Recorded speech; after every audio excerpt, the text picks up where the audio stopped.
ఉత్తరాది రాష్ట్రాలను చలి గజగజ వణికించేస్తోంది. పలు రాష్ట్రాలు ఉష్ణోగ్రతలు సాధారణం కంటే కనిష్టానికి పడిపోయాయి. తీవ్రమైన పొగమంచుతో జనం తీవ్ర ఇబ్బందులు పడుతున్నారు. రోడ్డు ట్రాన్స్పోర్ట్, ఎయిర్వేస్, రైల్వే సర్వీసులపై తీవ్ర ప్రభావం చూపుతోంది. రాకపోకలకు అంతరాయం కలుగుతోంది. దేశ రాజధాని ఢిల్లీతో పాటు శ్రీనగర్, చండీగఢ్, ఆగ్రా, లక్నో, అమృత్సర్, హిండన్, గ్వాలియర్ ఎయిర్పోర్టుల్లో విజిబిలిటీ లెవెల్ 0కు పడిపోయింది. దీంతో శనివారం పలు విమానాలు, రైళ్లు ఆలస్యంగా నడిచాయి. ఢిల్లీ ఎయిర్పోర్ట్లో 170 ఫ్లైట్ డిలే అయ్యాయి. మరో 38 సర్వీసులను క్యాన్సిల్ చేశారు అధికారులు. జమ్మూ కశ్మీర్, శ్రీనగర్లో దట్టమైన పొగమంచు కమ్ముకోవడంతో శ్రీనగర్ ఎయిర్పోర్ట్లో విమాన రాకపోకలకు అంతరాయం ఏర్పడింది. దట్టమైన పొగమంచు కారణంగా రైల్వే సర్వీసులకు కూడా ఇబ్బంది కలుగుతోంది. ఢిల్లీకి వచ్చే 50కి పైగా రైళ్లు ఆలస్యంగా నడుస్తున్నాయి.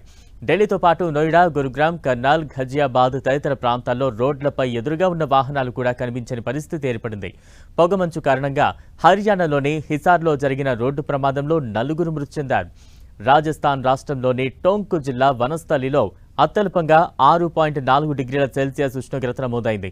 కశ్మీర్, చినాబ్ లోయ మధ్య ఎత్తైన ప్రాంతాల్లో భారీ మంచు కురిసే ఛాన్స్ ఉందని తెలిపింది వాతావరణ శాఖ. ఇక ఢిల్లీలో శనివారం 10.2 డిగ్రీల కనిష్ట ఉష్ణోగ్రత నమోదైంది. ఇప్పటికే వాతావరణ శాఖ ఆరెంజ్ అలర్ట్ జారీ చేసింది.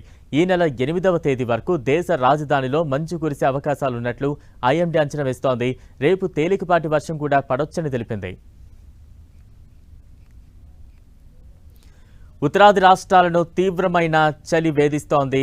భారీగా పొగమంచు కమ్మేయడంతో 0 విజిబిలిటీ కనిపిస్తోంది. దీంతో రైళ్ల రాకపోకలు, ముఖ్యంగా విమాన రాకపోకలు అయితే తీవ్రంగా అంతరాయం ఏర్పడుతోంది. మరోవైపు రహదారుల మీద ప్రయాణించే వాహనదారులు కూడా తీవ్ర ఇక్కట్లు పడుతూ ఉన్న పరిస్థితి అయితే కనిపిస్తూ ఉంది. మనం చూడొచ్చు విజువల్స్లో ఎంత దట్టమైన పొగమంచు కమ్ముకుందో అర్థమవుతోంది. ఒక అడుగు డిస్టెన్స్ కూడా మనకు కనబడని దృశ్యాలు కనిపిస్తున్నాయి. దీంతో రోడ్డు రవాణా కావచ్చు, అటు ఎయిర్వేస్ కావచ్చు, ఇవన్నీ కూడా తీవ్ర అంతరాయం ఎదురవుతున్న సిచ్యువేషన్స్ కనిపిస్తూ ఉన్నాయి. మరోవైపు ఈ చలి తీవ్రతను భరించలేక బయటకు రావాలంటేనే తీవ్రంగా భయపడిపోతున్న పరిస్థితులు ఉత్తరాది రాష్ట్రాల్లో కనిపిస్తూ ఉన్నాయి. మరోవైపు తెలంగాణలో కొన్ని ప్రాంతాల్లో కూడా ఇటువంటి పరిస్థితి కనిపిస్తోంది. కనిష్ట ఉష్ణోగ్రతలు నెలకొంటున్న సిచ్యువేషన్స్ కనిపిస్తూ ఉన్నాయి. ప్రస్తుతం మనం నార్త్ సైడ్ విజువల్స్ మనం చూస్తూ ఉన్నాం. మొత్తంగా కూడా దట్టంగా పొగమంచు కమ్ముకున్న పరిస్థితి కనిపిస్తూ ఉంది. ప్రజలు బయటికి రావాలంటే, ముఖ్యంగా చంటి పిల్లలు కావచ్చు, కొంత పెద్దవారు కావచ్చు, ఇటువంటి వారు ఎవరైనా బయటికి రావాలంటే కూడా తీవ్ర భయానికి లోనవుతున్న సిచ్యువేషన్స్ అయితే కనిపిస్తూ ఉన్నాయి. కనిష్ట ఉష్ణోగ్రతలతో రహదారి మీద ప్రయాణించాలన్నా, రైళ్ల రవాణా కావచ్చు, ఎయిర్వేస్ కావచ్చు, ఇవన్నీ కూడా తీవ్ర అంతరాయం కలుగుతోంది. పలు విమానాలు రద్దయిపోయిన పరిస్థితి మనం చూస్తూ ఉన్నాం. పలు రైళ్లు చాలా ఆలస్యంగా నడుస్తున్న సిచ్యువేషన్స్ అయితే కనిపిస్తోంది. మొత్తంగా కనిష్ట ఉష్ణోగ్రతలతో ఉత్తరాది రాష్ట్రాలన్నీ కూడా గజగజ వణికిపోతున్నాయి.